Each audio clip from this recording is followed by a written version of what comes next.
let's discuss. And Alice, you just heard Biden comparing Youngkin to Trump and to the big liars, the insurrectionists in some ways. For the most part, Youngkin has been trying to avoid directly being tied to former President Trump.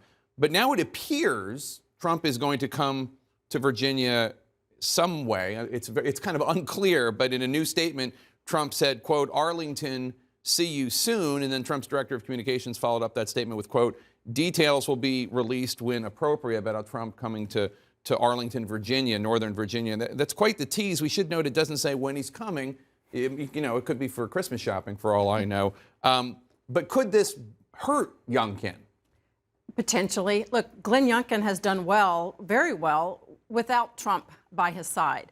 And I think that is important to note. And he is a far cry from Donald Trump. His tone and tenor and his demeanor is diametrically different than Donald Trump. The thing they have in common is policy. And I think it's humorous when we see President Biden going after Youngkin for a fleece vest. Look, I will take a fleece vest over an empty suit anytime. And right now, McAuliffe does not have the momentum. He started out with 95% name ID, and right now he's neck and neck in the polls. And in the Youngkin campaign internals show Youngkin ahead by 2. And it's because he has the message and the momentum. And despite all of these all-star surrogates out there for McAuliffe, they're not able to sell what the people in Virginia aren't willing to buy. And right now, they don't have the momentum. We have a Virginia voter right here, Paul Begala, a Democrat, with your I voted sticker, because they have a lot of early voting in Virginia. And I assume you voted for Terry McAuliffe. I did. It's a private ballot, but he's been my friend like 35 years. But you would love Donald Trump to come to Arlington before the election. Am I wrong? I would. And more importantly, Mr. McAuliffe, Governor McAuliffe, would really like that. He's already put out a statement. The state party chair, Susan Swecker, who's one of the best state party chairs in America, right away out with a tweet that said, "Virginia is for lovers. It is not for losers. We defeated Donald Trump twice. Bring him back a third time. We'll beat him again." This is what the Democrats need, because right now, all the focus, appropriately, has been on the Democrats' failure to pass their agenda in Washington. That depresses them. By the way, it's an artful trick. This is hard to do. I don't think I could pull this off. It's depressing the Democratic base and alienating the swing vote that they need and inspiring the Republican base. This is hard to do all three at once, and yet somehow we've accomplished it. Congratulations. So, yes, God bless Donald Trump. Keep up the good work. No, but see, this is the thing. Now we're going to talk about Donald Trump for the rest of this, and it is the same agenda. Mr. Youngkin did play footsie with those big lie folks, talking about how #1 priority for him was election security.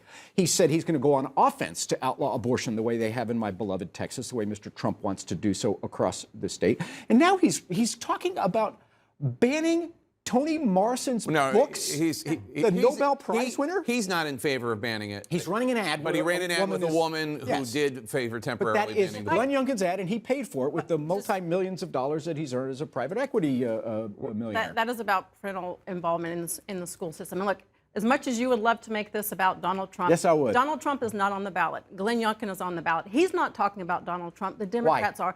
Why?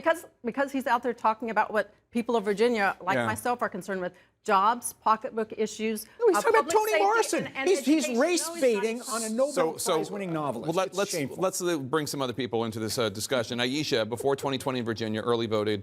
Lasted only 7 days, and you needed to have an excuse. You had a doctor's appointment. You're going to be out of the state or whatever, out of the Commonwealth rather.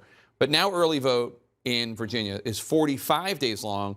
There's no requirement for an excuse. Anyone can vote by mail early. How does that change the calculus for Republicans who don't often turn out in early voting?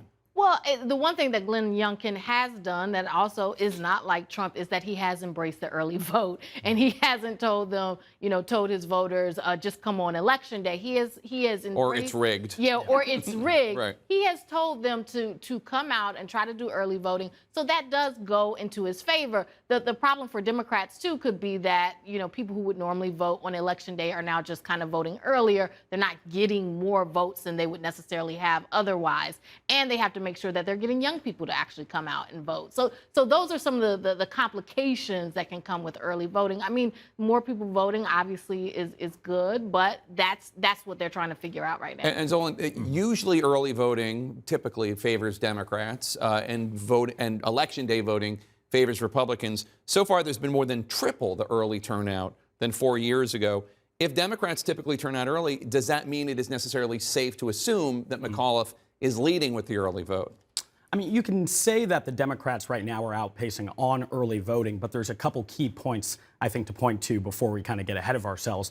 Many of those folks that are engaging in early voting now also did it in the 2020 election. So, and it's not necessarily based off of some data thus far, new voters necessarily that are coming forward. Also, Ayesha just hit on a really crucial point, which is also the concern around young people going and engaging in early voting. I believe I saw one data tracker that said just 6% of voters between the ages of 18 and 28 had engaged in early voting as well. So when you look at that, there are some points for concern. And let's remember, this race here also matters a lot to some folks in Washington and in the administration, sure, absolutely. right? I mean, this is really a test for many folks in the White House as well as on Capitol Hill around, can the president's agenda, I mean, you were just hinting on it, can the president's agenda also galvanize a voting, the electoral vote, especially, and I mean, this is just the start, but we're going to see more, especially going towards. And there is some shocking video I just want to show because,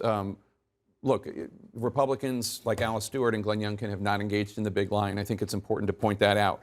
But the reason why so many people hate it is because not just that it's a lie that hurt Joe Biden's feelings, but because it potentially can cause violence. We saw it January 6th, and I want you to take a listen to this. The founder of the conservative student group Turning Point USA, Charlie Kirk, recently held an event where a member of the audience asked him when Republicans should start using guns against people who, quote, steal elections. Take a listen.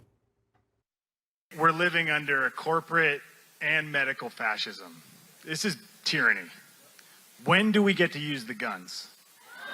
No, and I'm not, that's not a joke. I'm not saying it like that. I mean, literally, where's the line? How many elections are they going to steal before we kill these people? So, no, no, hold on.